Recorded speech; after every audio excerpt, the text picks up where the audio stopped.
जब हम ये बात कर रहे हैं, ये बहुत महत्वपूर्ण मुद्दा है, बहुत अहम टॉपिक है जिस मुद्दे पर आज हम बात कर रहे हैं। वो इसलिए कि आप देखिए कि अभी चौतरफा क्या चर्चा होती है। अभी चर्चा होती है कि किसानों की आमदनी बढ़ाई जाए, और ये अलग अलग मंचों से अलग अलग तरह के मुद्दे बनते हैं इसको लेकर के, किसानों की आमदनी को लेकर, खेती किसानी को लेकर। तो किसानों की आमदनी बढ़ाई जाए, खेती पर कैसे फोकस बढ़े इसके ऊपर फोकस किया जाए।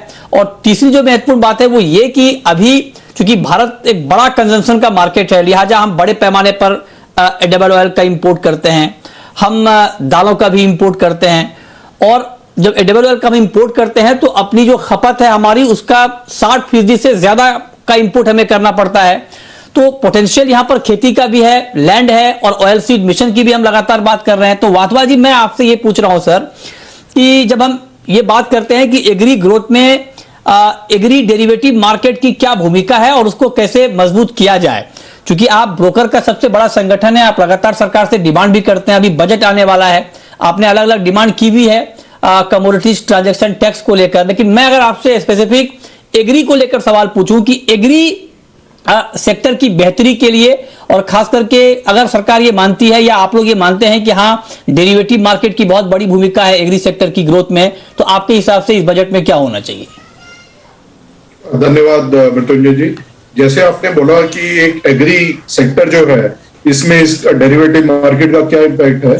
तो ये मार्केट्स बनाए गए 2003-4 में, तो बेसिक फोकस जो था वो एग्री मार्केट का ही था।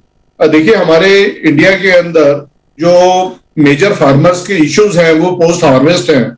तो हमने अपने सबमिशन में गवर्नमेंट को अदर देन सीटीटी ये भी बोला है कि हमारे को एग्री इंफ्रास्ट्रक्चर जो है उसको बढ़ाने की जरूरत है। उसके अंदर सीलोज, वेयर हाउसेज जो हैं वो हमारे को मंडीज के पास होंगे, तो जो पोस्ट हार्वेस्ट जो फार्मर को इशू होते हैं वो काफी खत्म होंगे।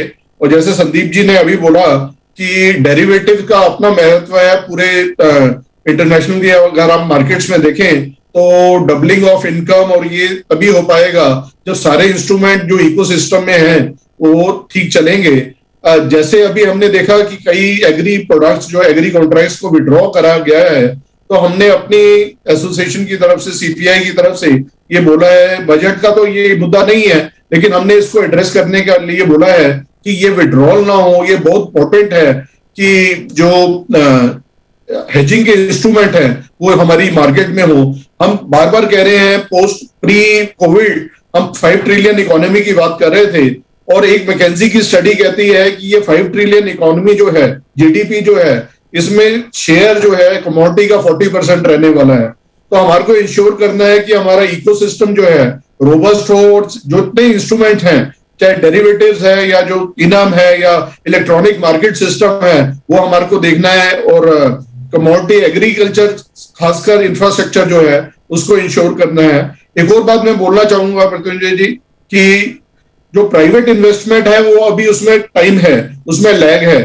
तो जहां गवर्नमेंट का इंफ्रास्ट्रक्चर में स्पेंडिंग होएगा, तो एग्री इंफ्रास्ट्रक्चर अगर ये बढ़ाए तो लोगों के पास पैसा आएगा और उससे डिमांड क्रिएट होगी। हमारा मेन फोकस होना चाहिए कि हमारे को डिमांड क्रिएट करनी है, वो भी रूरल एरिया में।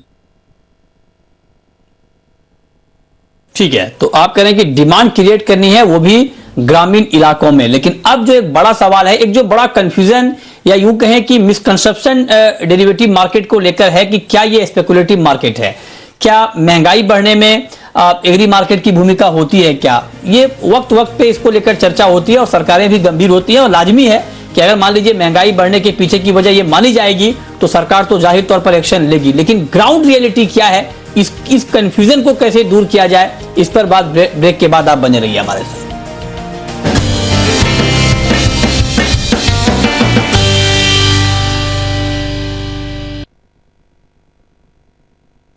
ब्रेक के बाद भी हमारी खास चर्चा जारी है। हमारे साथ तीनों खास मेहमान बने हुए हैं। सुमित जी, अब मेरा आपसे सवाल ये होगा, क्योंकि आप ग्लोबली भी मार्केट को देख रहे हैं, अलग अलग देशों में कमोडिटी डेरिवेटिव मार्केट को, आप जरा बताएं कि क्या ये कहना ठीक है क्या कि जब महंगाई बढ़ती है तो उसमें फ्यूचर मार्केट का भी कंट्रीब्यूशन होता है?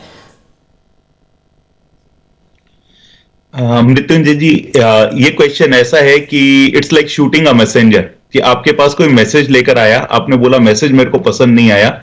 इंस्टेड ऑफ हम उसका समाधान निकालें, हम उस मैसेंजर को ही शूट कर दें। Because maybe I will take a step back to explain. हम सारी दुनिया में हाई कमोडिटी प्राइसेस से निकल रहे हैं। अगर आप देखें सारी दुनिया में सेंट्रल बैंक्स की बैलेंस शीट बहुत लूज है, मनी सप्लाई बहुत हाई है, crude prices are very high. अगर आप देखें इनपुट में फर्टिलाइजर के प्राइसेस बहुत हाई हैं। उसके कारण जब इनपुट का भाव ज्यादा है तो output prices are also going to stay high. La Nina के कारण साउथ अमेरिका के अंदर क्रॉप का डिस्ट्रप्शन है। रशिया यूक्रेन जियोपॉलिटिकल टेंशन के कारण commodity prices are very volatile. तो आगे आने वाले समय में भी कमोडिटी प्राइस जैसे लास्ट 2 साल में बहुत वॉलेटाइल रहे, आगे आने वाले समय में भी वॉलेटाइल रहने वाले हैं। इसमें future market it only act as a messenger, जो आपको टाइम से पहले यह बताती है कि ऐसा सिचुएशन आने वाला है। अगर हम उस बैड न्यूज को स्पेकुलेशन माने, जो कुछ कमोडिटीज में हो सकता है हो, लेकिन उसका सोल्यूशन फ्यूचर बैन करना या कमोडिटी कॉन्ट्रैक्ट्स को खत्म करना नहीं है। उसका सोल्यूशन है कि इन मार्केट्स को हम और डीप कैसे बनाएं, इन मार्केट्स को हम और लिक्विड कैसे बनाएं। एंड फ्रॉम 2004 टिल नाउ जो स्टेप्स लिए गए थे वो एक बहुत ही पॉजिटिव डायरेक्शन में थे, जो किसान, कंज्यूमर और प्रोसेसर सबके लिए बहुत अच्छे थे। तो मेरा कतई मानना नहीं है कि फ्यूचर मार्केट किसी भी स्तर पे प्राइस को एस्केलेट करती है, क्योंकि प्राइस केवल सप्लाई और डिमांड सिचुएशन से हमेशा चलते हैं। और सारी दुनिया में सप्लाई बहुत वॉलेटाइल है, उसके कारण प्राइसेस बहुत वॉलेटाइल है। और भारत दुनिया की सप्लाई चेन का एक हिस्सा है and we can not be separate from the global supply chain. Okay, तो आप कह रहे हैं कि फ्यूचर मार्केट की भूमिका नहीं होती है महंगाई में, ये आपका तर्क है। लेकिन संदीप जी, ये डिबेट बहुत लंबे वक्त से चल रहा है कि फ्यूचर मार्केट कितना जिम्मेदार है महंगाई के लिए। ये ठीक है, ये डिबेट चलता भी रहेगा और सरकार गंभीर इसलिए होती है और सरकार के लिए जरूरी भी है कि अगर महंगाई बढ़ रही है और उसके पीछे कोई वजह अगर बताई जा रही है तो सरकार उसको देखे। लेकिन चूंकि आप लोग कमोडिटी मार्केट को बहुत क्लोजली ट्रैक करते हैं, अगर आपको ये सुझाव देना हो कि इस कंफ्यूजन को या इस मिसकॉन्सेप्शन को कैसे दूर किया जाए, क्योंकि मार्केट में एक फियर फैक्टर तो हो जाता है, जब सरकार इंटरवीन करती है तो मार्केट में डर का माहौल तो बनता है कि पता नहीं आगे क्या होगा, और सरकार की भी अपनी मजबूरी है, सरकार को कंज्यूमर को भी देखना है। तो ये कंफ्यूजन दूर हो जाए पूरी तरह से स्थायी तौर पर, इसके लिए क्या प्रावधान होने चाहिए ताकि सरकार के जहन में भी इस बात को लेकर कोई आपत्ति ना हो और मार्केट भी विदाउट फियर अपना काम करता रहे? ये बीच का फॉर्मूला क्या हो सकता है सर इस मुश्किल को दूर करने के लिए? मृत्युंजय जी, आपने बहुत सही सवाल कहा है। इंडिया एक वास्ट देश है, 140 करोड़ की पॉपुलेशन है और यहाँ एग्री कमोडिटीज की, खाने पीने की चीजों की शॉर्टेज बनी रहती है। उनका हमें इंपोर्ट करना पड़ता है बहुत सारी चीजों में, जैसे एडिबल ऑयल, पल्सेस है। तो यहाँ का फ्यूचर्स मार्केट को गवर्न और उसका तौर तरीका चलाने का डिफरेंट होना चाहिए। यहाँ का फॉरेन कंट्रीज जैसा नहीं हो सकता। वो सरप्लस कंट्रीज है, उनके पास एक्सेस प्रोडक्शन है, वहां जिस तरह से फ्यूचर्स चल रहे हैं उस तरह से यहाँ नहीं चल सकते। इसी बात को लेके हमने एक्सचेंजेस को, सेबी को 50 बार बोला हुआ है और बात उनको लेट समझ में आई, लेकिन जब तक बहुत लेट हो चुका था कि भाई देखिए आप ये जो डेली फ्लक्चुएशन की लिमिट है जो 4% लिमिट थी और कीमतें दुगनी हो गई थी, वो 4 को 2 करने की जगह पर उन्होंने 6 कर दिया। ये गलत काम हुआ। दूसरी बात, जो मार्जिन लगाते हैं, यदि मार्केट एकदम रनवे ऊपर जा रहा है तो आप जो मार्जिन लगा रहे हैं वो आप बाय साइड पे मार्जिन लगाइए, आप सेल साइड पे मार्जिन क्यों लगाते हैं? वो दूसरी गलती वो उन्होंने करी। तीसरी बात ये है कि इन कमोडिटीज को जो शॉर्ट सप्लाई में इंडिया में है, तो मैंने वही कहा कि इनको सेंसिटिव करके आप क्लासिफाई करिए और इनको गवर्निंग के रूल्स डिफरेंट बनाइए then other commodities and futures exchange. वो उनको बाद में समझ में आई, दिसंबर में उन्होंने उनको फिर क्लासिफिकेशन शुरू किया सेंसिटिव करके। फिर हर पार्टी को कितना ट्रेड करने की लिमिट हो सकती है इन कमोडिटीज में, उसका भी जो एक लिमिटेशन और कैप होना चाहिए, वो उनको बात समझ में आई, फिर उन्होंने उसमें लगाया दिसंबर में। लेकिन जब तक देरी हो चुकी थी, गवर्नमेंट जब तक हैरान हो चुकी थी कीमतों को लेके, ठीक है इंटरनेशनल कीमतें हैं और उसको लेके इंडिया रिफ्लेक्ट करेगा, उसमें कोई गलत बात नहीं होगा, ऐसे ही होगा। लेकिन 2 चीजें हैं अपने देश में, एक तो seen to be doing right, मतलब एक राइट चीज करो, और seen to be doing right, ये दोनों होना चाहिए। तो परसेप्शन आदमी के माइंड में हो जाता है कि जब 6% का फ्लक्चुएशन है और कोई पार्टी कितना भी कमोडिटी ले बेच सकते हैं और जो मार्जिन लगेंगे तो दोनों साइड में लगेंगे, ये सब कदम से लोगों को ये फीलिंग आती है, स्पेकुलेटर्स को ये फीलिंग आती है कि हमें खुला खाता हमारे हाथ में है।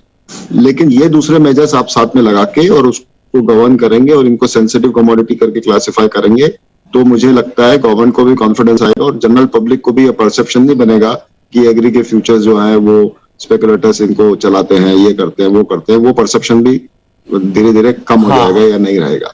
तो ये आपने बहुत सही ये बहुत महत्वपूर्ण सुझाव है सर कि मार्केट का डिजाइन कैसा हो, मतलब मार्केट की रूपरेखा कैसी हो, ताकि जो मार्केट के पार्टिसिपेंट्स हैं या सरकारें हैं उनको ये ना लगे कि इस मार्केट में कुछ गड़बड़ हो रहा है। और मार्केट में प्राइस डिस्कवरी की जब हम बात करते हैं तो उसको बहुत पुख्ता तरीके से अमल में लाया जाना चाहिए, उसको लेकर कुछ और प्रयास होने चाहिए। हालांकि प्रयास लगातार होते भी हैं, उसके रिजल्ट भी आते हैं, लेकिन हाँ, आप जो कह रहे हैं कि इसमें कुछ और अतिरिक्त सावधानी की जरूरत है, तो जाहिर तौर पर उसके ऊपर फोकस होना चाहिए। अब आखिरी सवाल वासवा जी मेरा आपसे ये होगा सर कि एफपीओ की एक बड़ी भूमिका मानी जाती है एग्री मार्केट में। आपको लगता है कि ये वक्त बहुत सही वक्त है और सही मौका है कि एफपीओ की भागीदारी को और बढ़ाई जाए और एफपीओ की भागीदारी बढ़े, ज्यादा से ज्यादा किसान एफपीओ के जरिए जुड़े ताकि उनको अच्छा भाव मिले, वाजिब भाव मिले। पूरी लड़ाई ही इसी बात की है, उसको लेकर के क्या होना चाहिए इस बजट में? मैं बिल्कुल एग्री करता हूं मृत्युंजय जी। एफपीओ की बहुत भागीदारी है और सीडैक कमेटी के अंदर कंटिन्यूअस ये डिस्कशन रहता है कि इसको कैसे पार्टिसिपेट एफपीओ को कराया जाए। और ये बहुत अच्छा पीछे स्टेप था कि एफपीओ ने पार्टिसिपेट करना भी शुरू करा था।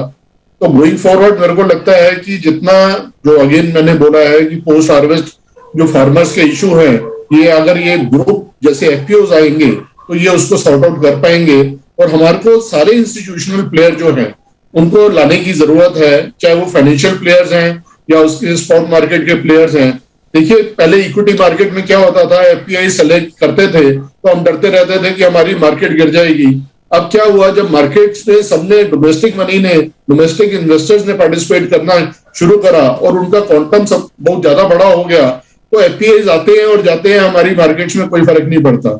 इसी चीज को मैं कहता हूं, अगर कमोडिटीज मार्केट में हर तरह के पार्टिसिपेंट, इंस्टीट्यूशनल, रिटेल, फाइनेंशियल, सारे अगर पार्टिसिपेट करेंगे तो ये जो जर्क्स आते हैं हमारी मार्केट्स में, स्पेशली एग्री मार्केट्स में जहाँ की कॉन्ट्रैक्ट्स विड्रॉल होती है या हम डरना शुरू कर देते हैं कि ये डेरिवेटिव मार्केट की वजह से तो नहीं है, तो ये सारे खत्म हो जाएंगे। और एफपीओस को जरूर लाना चाहिए और बाकी इंस्टीट्यूशनल प्लेयर को भी हमारे को इनकरेज करना चाहिए कि इन मार्केट्स में पार्टिसिपेट करें। राइट जी, बहुत शुक्रिया नरेंद्र वासवा जी आपका, संदीप बजोरिया जी आपका और सुमित गुप्ता जी आपका हमारे साथ इस खास चर्चा में जुड़ने के लिए और बताने के लिए कि एग्री ग्रोथ में डेरिवेटिव मार्केट की कितनी बड़ी भूमिका है और भूमिका कैसे बढ़ सकती है। बहुत शुक्रिया आप तीनों का हमारे साथ इस खास चर्चा में जुड़ने के लिए। छोटा सा ब्रेक के बाद भी खबरें जारी हैं। नमस्कार।